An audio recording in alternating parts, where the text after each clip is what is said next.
Bayangkan, dalam satu malam, rumahmu hangus terbakar. Usaha yang kau bangun selama bertahun-tahun musnah, dan orang-orang terdekatmu pergi meninggalkanmu. Apa yang tersisa? Hanya air mata, kehampaan, dan doa yang terucap lirih di sepertiga malam. Inilah kisah seseorang yang kehilangan segalanya, namun justru menemukan hadiah terbesar dari Tuhan.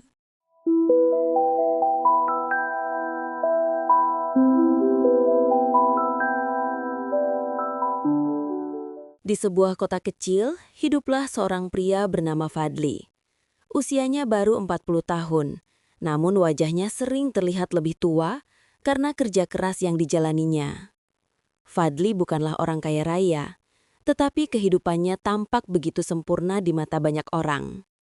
Ia memiliki sebuah rumah sederhana namun hangat, seorang istri yang penuh kasih, dan dua anak yang selalu menyambutnya dengan senyum setiap kali ia pulang. Usaha kecilnya di bidang konveksi berkembang cukup baik. Setiap pagi, ia berangkat lebih awal untuk mengawasi para pekerjanya, memastikan pesanan pelanggan selesai tepat waktu. Tidak jarang, pelanggan memuji hasil jahitan yang rapi dan tahan lama. Dari situlah nama baik Fadli tersebar, membuat pesanan terus berdatangan. Meski sibuk, Fadli selalu menyempatkan waktu untuk sholat berjamaah di masjid dan makan malam bersama keluarga. Banyak tetangga yang berkomentar, "Beruntung sekali Fadli, hidupnya serba cukup, keluarganya harmonis." Dan memang, bagi orang luar, hidup Fadli tampak tenang dan tak kurang suatu apapun. Ia bahkan sering menjadi tempat curhat teman-temannya, memberi nasihat tentang kerja keras, kesabaran, dan pentingnya menjaga silaturahmi. Namun, di balik senyumnya yang tulus, Fadli sering merasa khawatir. Ia sadar betul bahwa hidup bisa berubah kapan saja. Ia pernah mendengar pepatah, harta, kedudukan, dan kebahagiaan bisa sirna dalam sekejap jika Allah berkehendak. Tetapi ia tak pernah menyangka bahwa peringatan itu akan benar-benar menghampirinya. Malam-malam di rumahnya dipenuhi canda tawa keluarga. Anak-anaknya sering berlari-larian di ruang tamu, sementara istrinya menyiapkan teh hangat untuk dinikmati bersama. Saat itu, Fadli merasa dunia begitu indah. Dalam hatinya ia berbisik, "Ya Allah, jika inilah hidup terbaikku, izinkan aku menjaganya selamanya." Ia tidak tahu bahwa doa itu sebentar lagi akan diuji. Malam itu langit tampak biasa saja, angin berhembus tenang. Suara jangkrik terdengar dari balik pepohonan.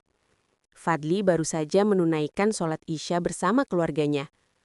Setelah makan malam, ia duduk santai di ruang tamu, bercanda dengan anak-anaknya yang sedang berebut mainan. Hatinya benar-benar tenang, tidak ada yang aneh, tidak ada firasat buruk. Namun, menjelang tengah malam, sebuah teriakan dari luar rumah membuatnya terbangun. "Api! Api! Rumah Fadli terbakar!" teriak seorang tetangga panik. Seketika, Fadli meloncat dari tempat tidur, berlari menuju ruang tamu. Dari jendela, ia melihat kobaran api besar yang menjilat atap rumah bagian belakang. Panik, ia segera mengguncang istrinya. "Bangun! Cepat bawa anak-anak keluar!" Suara tangisan anak-anak bercampur dengan suara kayu yang mulai retak terbakar. Asap pekat memenuhi ruangan, membuat nafas sesak dan mata perih. Dengan tergesa-gesa, Fadli meraih tangan kedua anaknya, sementara istrinya membawa beberapa barang seadanya. Tetangga berusaha membantu dengan ember-ember air, namun api terlanjur membesar. Angin malam justru membuat kobaran itu menjalar lebih cepat. Dalam hitungan menit, ruang tamu, kamar tidur, dan semua yang mereka miliki dilalap api. Fadli hanya bisa berdiri tak berdaya, memeluk anak-anaknya yang menangis ketakutan. "Ya Allah, semua habis terbakar," ucapnya dengan suara gemetar. Ketika api akhirnya berhasil dipadamkan menjelang subuh, yang tersisa hanyalah puing hitam dan asap mengepul. Perabotan, pakaian, dokumen penting, bahkan tabungan kecil yang disimpannya di lemari lenyap tak bersisa. Rumah yang dulu penuh canda tawa, kini hanyalah reruntuhan. Fadli terduduk di tanah yang hangus, wajahnya dipenuhi jelaga dan air mata. Istrinya berusaha menenangkan meski ia sendiri hampir pingsan karena syok. Malam itu menjadi titik awal kejatuhan mereka. Dalam sekejap, kehidupan yang tampak sempurna itu hancur berantakan. Dan Fadli sadar, musibah ini baru permulaan dari ujian yang lebih berat. Pagi setelah kebakaran itu, Fadli dan keluarganya menumpang di rumah salah seorang tetangga. Meski semua orang tampak iba, ia merasakan tatapan kasihan yang menusuk hati. Rumah yang ia bangun dengan jerih payah bertahun-tahun kini hanya tinggal abu. Namun, ujian itu rupanya belum berhenti. Beberapa hari kemudian, kabar buruk lain datang. Usaha konveksi yang menjadi sumber nafkahnya ikut terkena dampak. Sebagian mesin jahit yang disimpan di rumah ikut terbakar, sementara pesanan pelanggan yang belum selesai terpaksa dibatalkan. Para pelanggan kecewa. Sebagian meminta uang muka dikembalikan. Fadli tidak tahu harus mencari dari mana, karena semua simpanannya ikut hangus dalam kebakaran. Tak berhenti di situ. Seorang rekan bisnis yang dulu pernah ia bantu justru menolak memberikan pinjaman. "Maaf Li, aku juga lagi susah. Aku nggak bisa bantu," ucapnya dingin seakan melupakan segala kebaikan Fadli di masa lalu. Satu demi satu, orang yang dulu sering menempel padanya ketika ia masih cukup berada, kini perlahan menjauh. Fadli mencoba bertahan tetapi tekanan datang dari segala arah. Anak-anak mulai sakit-sakitan karena tinggal di tempat darurat yang sempit. Istrinya jatuh sakit karena terlalu sering menahan tangis dan kurang istirahat. Hutang menumpuk karena ia terpaksa meminjam uang untuk kebutuhan sehari-hari. Malam-malamnya tak lagi dipenuhi tawa, melainkan tangisan lirih yang ia sembunyikan. Di hadapan keluarganya, Fadli berusaha tegar. Tetapi ketika semua tertidur, ia hanya bisa menatap langit-langit dengan mata basah. "Ya Allah, sampai kapan aku harus kuat?" bisiknya. Ujian demi ujian bertubi-tubi menimpa, membuatnya merasa benar-benar sendirian. Dunia seolah runtuh dan tak ada lagi tempat untuk bersandar, kecuali kepada Allah Subhanahu wa Ta'ala. Malam itu, hujan turun deras.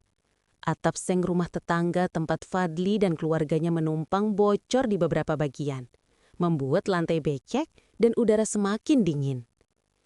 Anak-anaknya tidur meringkuk, sementara istrinya tampak pucat karena kelelahan. Fadli duduk terjaga, tak mampu memejamkan mata. Sejak musibah kebakaran itu, pikirannya tak pernah tenang. Hutang menumpuk, usaha hancur, masa depan keluarga seakan gelap. Ia merasa telah gagal sebagai suami dan ayah.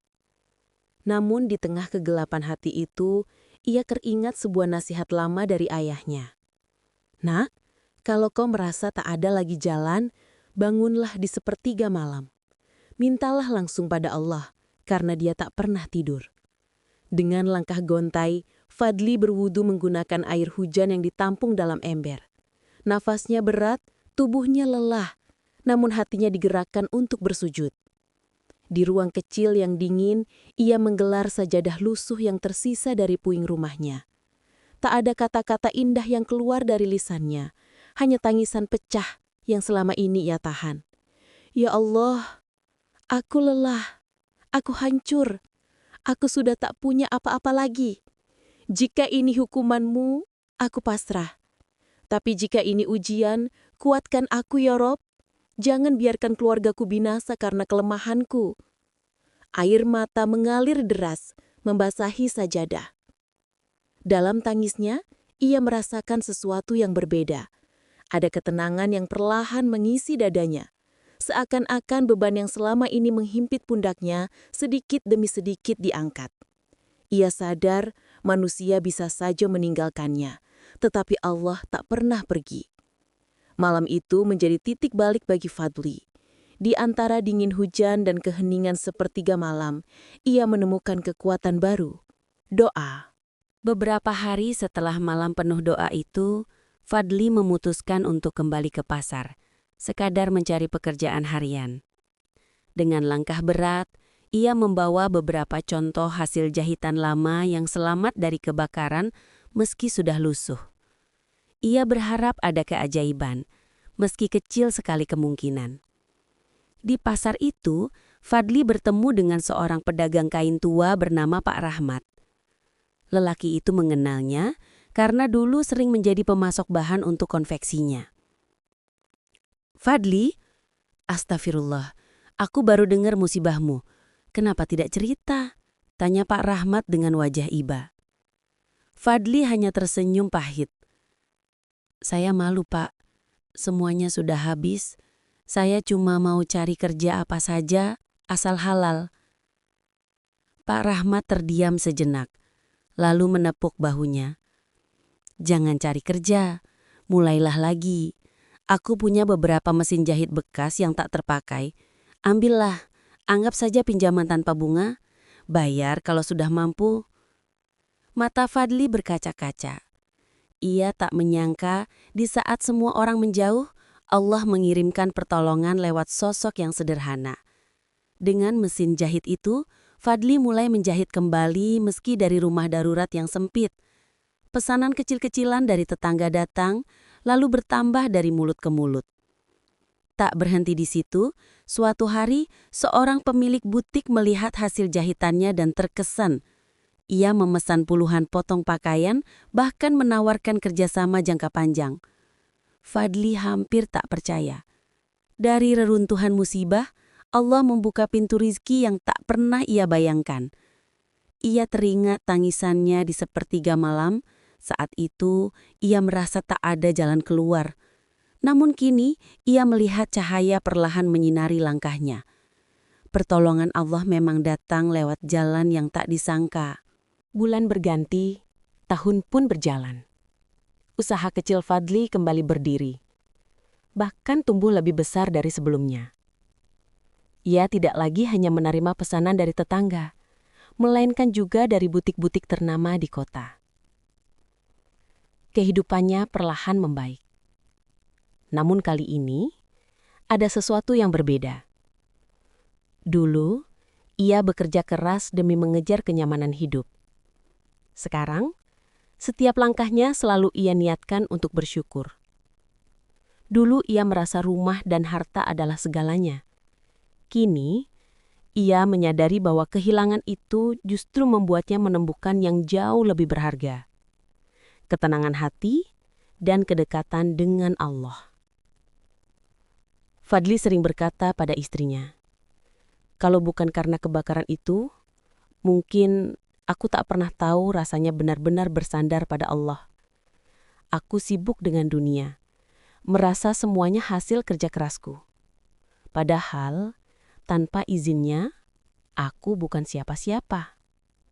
Air mata istrinya menetes, bukan karena sedih, tapi haru. Mereka pernah melewati jurang terdalam bersama-sama. Dan kini mereka bangkit dengan hati yang lebih lapang. Anak-anak mereka tumbuh dengan pelajaran berharga, bahwa harta bisa hilang, tetapi doa dan kesabaran akan selalu menjadi pegangan. Suatu malam, ketika Fadli kembali terjaga di sepertiga malam, ia sujud lama sekali. Tidak ada lagi tangisan putus asa. Yang ada hanyalah bisikan penuh syukur. "Ya Allah, dulu Engkau ambil segalanya dariku. Tapi sesungguhnya, Engkau hanya ingin mengembalikan aku padamu. Kehilangan itu ternyata hadiah terbesar yang pernah Kau berikan. Karena lewat kehilangan, aku menemukanmu." Dengan hati yang tenang, Fadli menyadari bahwa sesungguhnya tidak ada yang benar-benar hilang bagi orang yang beriman. Sebab, setiap musibah adalah jalan menuju kebaikan. Dan setiap luka adalah pintu menuju rahmat. Dan disitulah kebahagiaan sejati akhirnya ia temukan.